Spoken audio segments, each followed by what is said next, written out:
welcome back again.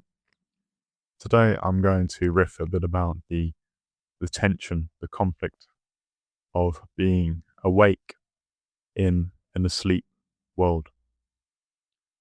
And I make this sort of video to really speak to those of you out there who feel this profound and soulful discontentment when you look upon the world and when you're confronted with the struggle of trying or feeling as though you're forced to integrate with a world that feels drained of spirit and love and authentic meaning.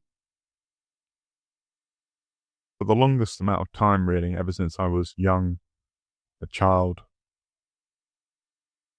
I felt this confusion. This confusion when looking at the way adults do things, the way society operates, the way society organizes itself. Why do people have these jobs? Why do people so fixated upon money, upon these little status games, luxury goods, designer goods? Why they're so obsessed with TV and TV shows and entertainment? What is it that these adults find meaning in? What makes them tick? And as a child, I've always had this sense of confusion, but also a kind of curiosity. And a curiosity to try and figure out and learn so much about that which I don't understand. Now, of course, as I've grown older, I've come to learn more about this society. And, when I was younger, I was filled with perhaps this sense of wishing to be accepted by such a society. But of course, when you're different, people, kids, particularly, they pick up on that fact. They pick up that you don't quite merge with the grain. You think differently, you look differently, you act differently. And the way that society typically looks upon difference, not with acceptance, but with critique, with criticism, with a lack of empathy, a lack of understanding, and they'll wish to, insult you for being different. They will point out your difference in a way that is mocking, because they don't understand it and they don't really want to understand it. There's a sense of comfort that, most people get with being in the herd.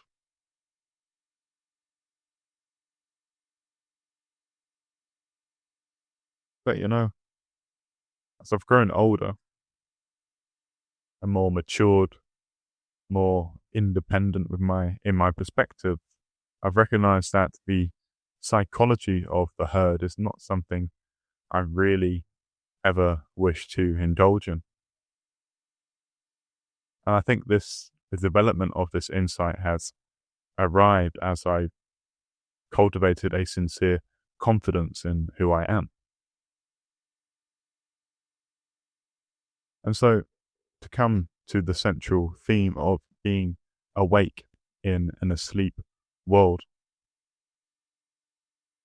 this internal conflict, this internal confusion will challenge you initially, and it can be very difficult to grow up and mature as a kid in such a world, because as a kid, you want to be accepted.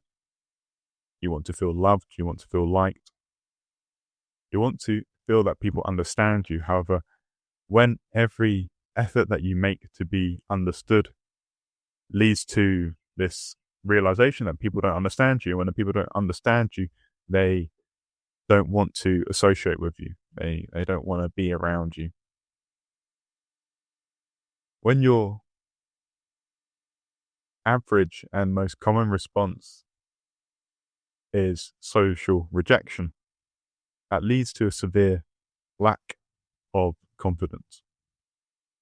You begin to question your ability to really relate to the world, to feel loved, to feel liked, to feel accepted. And that experience turns you into very much a reclusive person. And you feel that who you are fundamentally is never going to be liked or accepted by the herd. And so you retreat from the herd. You retreat into the solemn solitude of being alone.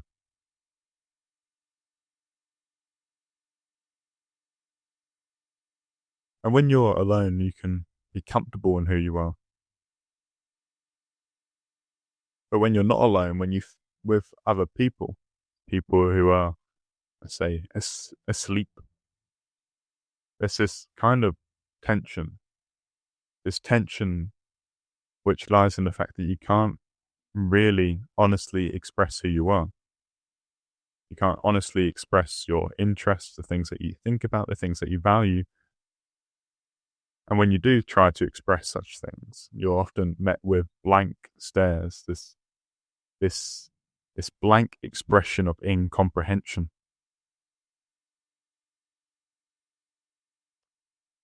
And they will just ignore you because they don't really care. And they don't wish to really put in the effort to understand you because you are so different.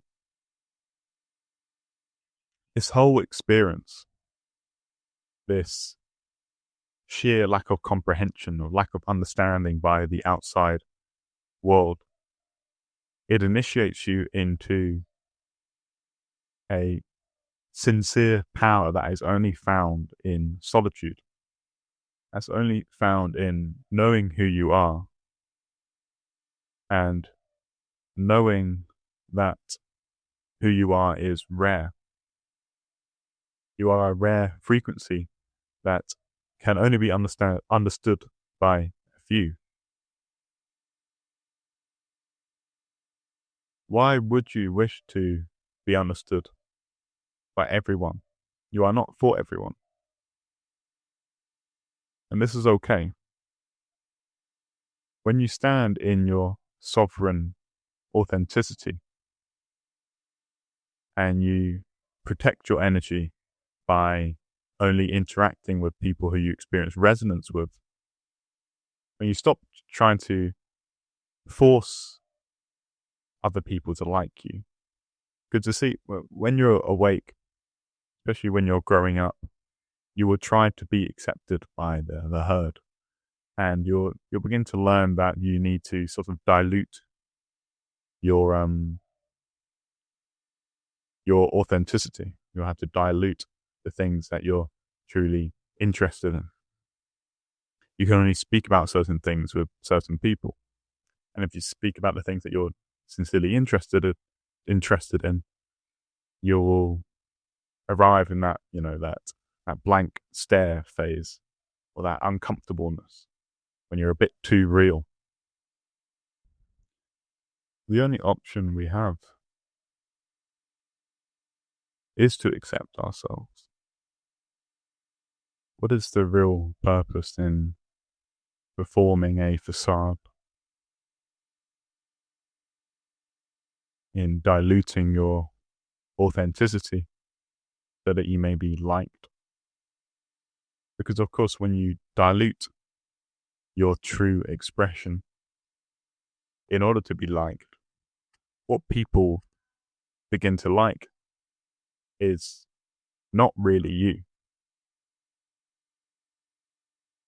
The deepest form of human connection, human love, is real.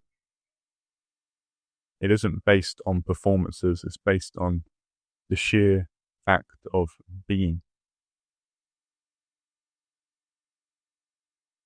And I guess the essence of this conflict of being awake in an asleep world is that the awakened people are real. They see through all the bullshit, all the facades, all the performances, and they're deeply tired by it. The people who are asleep have not awakened to who they are. And so they live within this world of mirrors and reflections and performances and this kind of scrambling around for something of substance. But they're looking everywhere except within for that substance. And this whole conflict is not something I have completely resolved for myself. And I suppose speaking about it is a part of my effort to resolve it through this sort of cathartic release.